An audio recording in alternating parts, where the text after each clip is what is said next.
Bueno,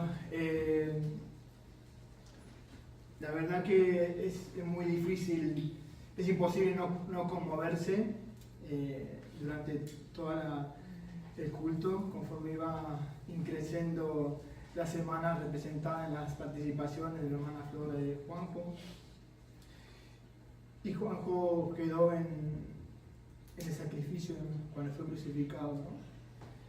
Y después pasó el día sábado. Yo ayer intentaba de alguna manera intentar ponerme en el lugar de estas mujeres y los discípulos, ¿no? La persona probablemente más importante de su vida, con los que habían pasado tanto tiempo, que les había devuelto su identidad, les había devuelto su sentido de ser, porque eran personas que estaban desarraigadas del mundo, despreciadas desde María Magdalena y tantos otros que le seguían. Y todo pasó muy rápido. Alrededor de las 12 de la noche lo capturan, juicios durante la noche, la madrugada que estaba prohibido, a la mañana temprano, ya a las 9 ya estaba crucificado. ¿Qué pasó? ¿Qué se le había pasado por la cabeza?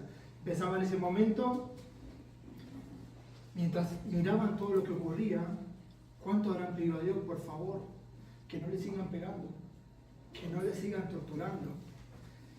Y rogándole a él, defiéndete, haz algo, si tú tienes poder, si nos has demostrado que tú puedes levantar a los muertos, que podías sanar a los enfermos, haz algo. Y estaba ahí también su madre. Y cuánto dolor y cuánta angustia y cuánta tristeza. Y pasan el sábado y ellos el sábado no podían moverse, no podían ir a visitar la tumba, no podían ir a trabajar, subir cualquier cuesta, caminar más de un tramo. Y esperando toda la noche de vigilia, esperando lo peor, ¿no? Imaginándose ir hacia ese lugar, limpiar el cuerpo, ungirlo. Qué tristeza, ¿no? Pero aquí que no ocurre eso. Ellos cuando llegan, y vamos a leer lo que dice Lucas 24, del 1 al 11. El primer día de la semana, muy de mañana, vinieron al sepulcro, trayendo las especias aromáticas que habían preparado y algunas otras mujeres con ellas. Y hallaron removida la piedra del sepulcro y entrando, no hallaron el cuerpo del Señor Jesús. Aconteció que estando ellas perplejas por esto, he aquí se pararon junto a ellas dos varones con vestidos resplandecientes, y como tuvieron temor y bajaron el rostro a tierra, les dijeron: ¿por qué buscáis entre los muertos al que vive?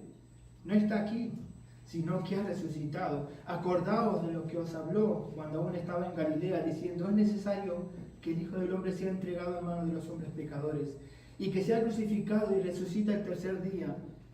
Entonces ellas se acordaron de sus palabras, y volviendo del sepulcro, dieron nuevas de todas estas cosas a los 11 y a todos los demás. Eran María Magdalena y Juana, María la madre de Jacobo, y las demás con ellas, quienes dijeron estas cosas a los apóstoles. Mas a ellos les parecía locura las palabras de ellas y no la creían. Estos eventos, como hemos relatado, Semana Santa, se vive de muchas maneras, como decía Juanjo, ¿no? Algunos de vacaciones, algunos para estar sentados realmente. Y tiene un poco también de un algo cultural, de algo religioso, ¿no? Un aspecto de heredado. Hemos nacido, hemos criado, hemos estado en el occidente y hemos recibido tradiciones, mezclas, películas, costumbres. Muchos han conocido estos eventos a través de series, a través de películas, pero como decía Valeria, ¿qué es lo mejor que consultar con los que fueron testigos presenciales? No dejarnos guiar por todo lo que oímos y por todo lo que vemos. Nosotros nos limitamos a lo que dice la palabra de Dios. Y hay un aspecto religioso, la Semana Santa, donde hay mucho fervor, donde hay mucho entusiasmo, donde hay mucha energía, donde hay muchas representaciones. Me acuerdo que hace unos años tenía un compañero de trabajo que todos los días blasfemaba. Tenía la palabra que tienen mucho en España constantemente, en Dios, constantemente. Pero me decía, ahora viene Semana Santa y él tocaba la trompeta. Y con un entusiasmo vino la Semana Santa y estuve ensayando con la trompeta y hizo un fervor y tocaba la trompeta y llegaba hasta sangrar de tantas horas que tocaba. Y el día martes, después que pasaba todo volvió a la normalidad. Eso no es como nosotros lo vivimos. Eso no es como nosotros lo sentimos, porque tenemos un profundo respeto y gran reconocimiento por ese sacrificio. También se suele utilizar mucho las palabras cuando uno va a un funeral, ¿no? De un familiar, de un compañero de trabajo, de alguien. Y hacen referencia a la resurrección, ¿no? Cuando está el muerto ahí y están las palabras que siempre dicen, ¿no? Yo soy la resurrección de la vida, el que cree en mí, aunque esté muerto vivirá, y todo aquel que vive y cree en mí no morirá eternamente. ¿Crees esto? Y yo lo he escuchado de muchos sacerdotes, curas, pastores, muchos que pronuncian estas palabras. Y la gente que lo escucha dice, como diciendo, bueno, algún consuelo, ojalá sea cierto, ojalá sea así. Es una forma de decir, bueno, no es un hasta nunca, sino que hay una pequeña espera, aunque no crea, pero en ese momento es algo a futuro. Después hay otro aspecto que es el aspecto histórico, que recordamos como algo que pasó hace mucho tiempo, hace 2000 años, en una aldea de Oriente. Es algo que pertenece al pasado y la gente suele ir a visitar esos lugares, ¿no? De Jerusalén, y van y quiere ver el Santo Sepulcro y quiere ver, o sea, hay un fervor y un entusiasmo, pero por todas estas cosas, por cultura, por el religioso, por algo que tiene que ver con las tradiciones. ¿Cómo lo vivimos nosotros? ¿De qué manera nosotros lo vemos y qué significa para nosotros? La resurrección es más actual que nunca. Es algo del presente. No solo es algo del pasado que sucedió hace 2000 años, no solo es algo que esperaremos después de morir, que sí, que vamos a resucitar, que al final todos concluimos, bueno, sí, algún día será. Pero nosotros, las palabras que dice nuestro Señor Jesús, está en Efesios 2, del 1 al 9. ¿Y cómo nos considera a nosotros Dios?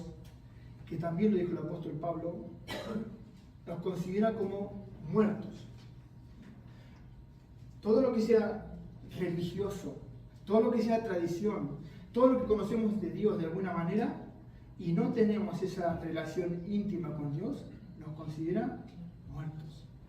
Y dice, y Él os dio vida a vosotros cuando estabais muertos en vuestros delitos y pecados, en los cuales anduvisteis en otro tiempo, siguiendo la corriente de este mundo, conforme al príncipe de la potestad del aire. Hace referencia a Satanás. El espíritu que ahora opera en los hijos de desobediencia, entre los cuales también nosotros vivimos en otro tiempo. Hace referencia a que en un tiempo estaban muertos espiritualmente, haciendo los deseos de nuestra carne, haciendo la voluntad de la carne y de los pensamientos, y éramos por naturaleza hijos de ira, lo mismo que los demás. Pero Dios, que es rico en misericordia por su gran amor con que nos amó, aun estando nosotros muertos en pecado, nos dio vida juntamente con Cristo, y juntamente con Él nos resucitó. Y asimismo nosotros entrar en lugares celestiales con Cristo Jesús para mostrar en los siglos venideros las abundantes riquezas de su gracia en su bondad para con nosotros en Cristo Jesús. Porque por gracia sois salvos por medio de la fe, y esto no es de vosotros, pues es don de Dios, no por obra, para que ninguno se gloríe. Entonces nosotros vemos que como hemos sido constituidos cuerpo, alma y espíritu, tenemos el cuerpo, que es la parte visible, que todos sabemos, el alma, que es el asiento de las emociones, del intelecto, de la voluntad, y hay una parte que es el espíritu, que es la parte del ser humano que conecta con su Señor. Esa parte, desde Adán, todos los que nacemos de alguna manera desconectados y muertos, espiritualmente. Entonces buscamos a Dios de manera compulsiva, por lo que vemos, por lo que nos cuentan, y queremos tener una relación con Dios de una manera, a nuestra manera. Bueno, le rezo cuando necesito ayuda, me acerco a Él cuando estoy mal, si quiero voy, si no, no voy. O sea, es una relación tibia, es una relación alejada, y eso es estar muertos para el Señor. Y Él dice que Él es el único que nos puede dar la vida, es el que nos puede resucitar a nosotros, no en un futuro, sino espiritualmente ahora. Y es una decisión que nosotros podemos tomar, porque ¿cómo se consigue? No es por obras, no es por algo que yo tenga que hacer, no es por un sacrificio que yo tenga que hacer, porque ya lo he mencionado, ya el sacrificio está hecho. Lo tengo que hacer por medio de la fe. Tengo que creer completamente en el Señor, tengo que creer completamente en su sacrificio, en su deidad, en que Él dio su vida por mí y que yo merecía ese lugar. No una creencia intelectual, sino una creencia que realmente te conmueva y te mueva. Es como cuando en un lugar, si te dicen que hay un incendio, tú si no lo crees vas a decir, bueno, sí, pero si tú realmente crees que hay un incendio, lo que vas a hacer es moverte, es salir y es tratar de huir. Cuando tú realmente crees de todo corazón en sus palabras y en lo que Él dijo, tú te tienes que mover. Tu vida no puede seguir igual, tu vida tiene que cambiar.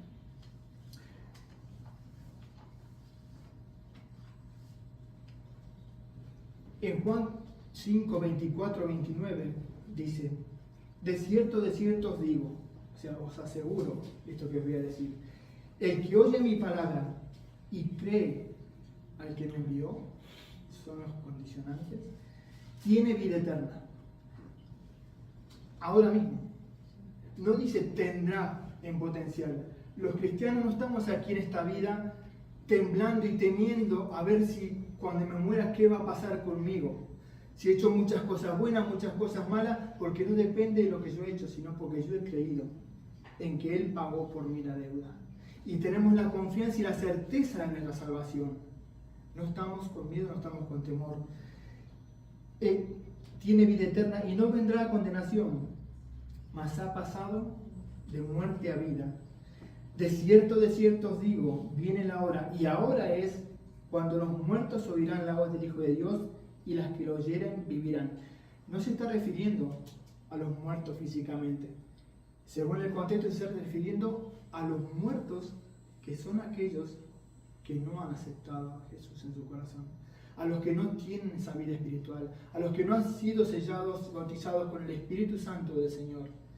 Y esa es la manera en que nosotros podemos acercarnos a Él confiadamente y podemos volver a conectarnos y tener una relación íntima, ya no religiosa, ya no por conveniencia, ya no porque es cultural, ya no una vez al año, ya no en las fiestas, Navidad, Pentecostés, Pascua, sino una vida de relación completa con Él.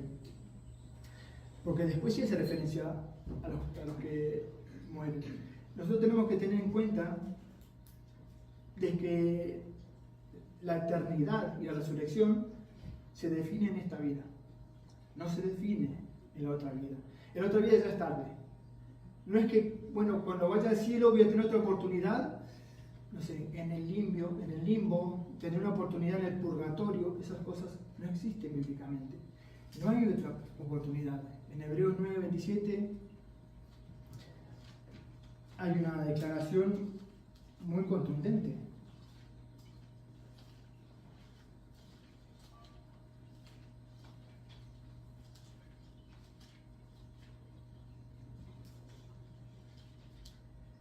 Y de la manera que está establecido para los hombres que mueran una sola vez y después de esto el juicio.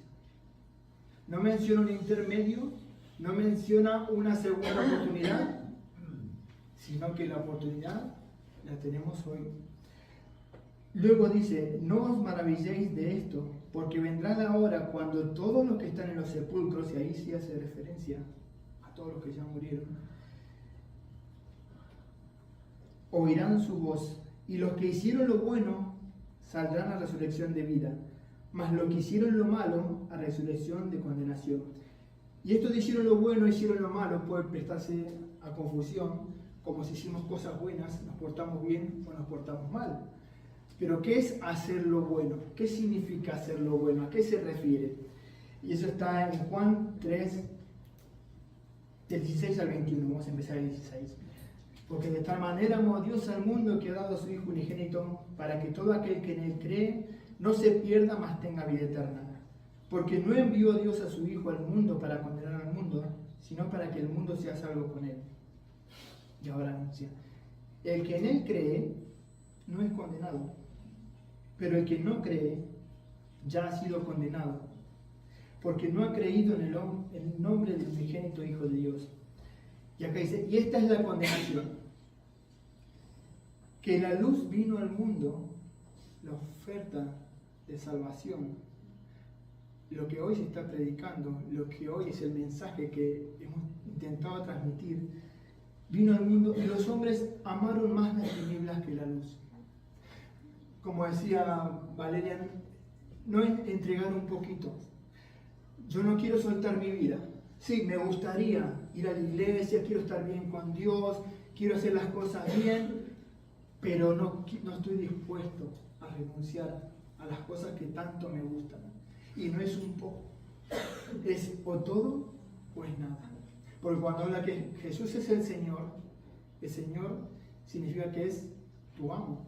Y uno se somete como esclavo. La luz vino al mundo y los hombres amaron más las tinieblas que la luz, porque sus obras eran malas. Porque todo aquel que hace lo malo aborrece la luz y no viene a la luz, para que sus obras no sean reprendidas. Mas el que practica la verdad viene a la luz, para que sea manifiesto sus obras son hechas en Dios. Quien viene a la luz viene y reconoce su estado pecaminoso. Viene y reconoce su culpa y viene a reconocer que realmente merecía esa pena. Y uno siente esa gratitud por ser esa redención que tenemos. Sabemos que la palabra redención a veces no se entiende muy bien. Es cuando alguien paga por tu libertad. Eso se hacía con los esclavos. Alguien venía, había una serie de personas que eran los redentores, que eran gente de mucho dinero, y venían las jaulas con las personas mayores, niños, y ellos con un corazón amoroso por algunos esclavos pagaban por su libertad, pero no para tenerlos como esclavos, sino para que sean liberados. Eso era redimir. Yo pago para que tú seas libre. A continuación, esos esclavos no tenían dónde ir, no tenían absolutamente nada, y se sometían voluntariamente a esa persona que tenía un gran corazón y que pagó por ellos. Eso es lo que espera Jesús de nosotros. Que nos entreguemos voluntariamente, que entreguemos nuestra vida y que le sirvamos. Mis amados hermanos, la resurrección de Cristo tiene tanto que ver, porque si no tendría sentido estar aquí. Si nosotros solamente esperamos, como dice Corintios, en Cristo, sabiendo de que Él no resucitó, no tenemos garantía de nuestra vida. No tenemos garantía de que Él nos haya justificado. Por eso mismo, en 1 Corintios 5, del 14 al 22, dice: y si Cristo no resucitó, vana es entonces nuestra predicación, vana es nuestra fe. No tendría sentido, sería una religión más. Tenemos el budismo, que su líder mayor, Buda, está su tumba, que se puede visitar. Está también la tumba de los musulmanes de Mahoma, que también se puede visitar. Pero el cristianismo es la única religión que el que la fundó, su tumba está vacía. Y nosotros eso es lo que predicamos, eso es lo que transmitimos, y este es el mensaje que ya lo mencionó Juanjo, que hoy es el día de arrepentirse, de cambiar tu mentalidad, de poner tu vida al servicio de Cristo, para poder, cuando seamos resucitados, ya no vayamos a juicio, sino que ya estemos redimidos por el Señor. Que el Señor los bendiga.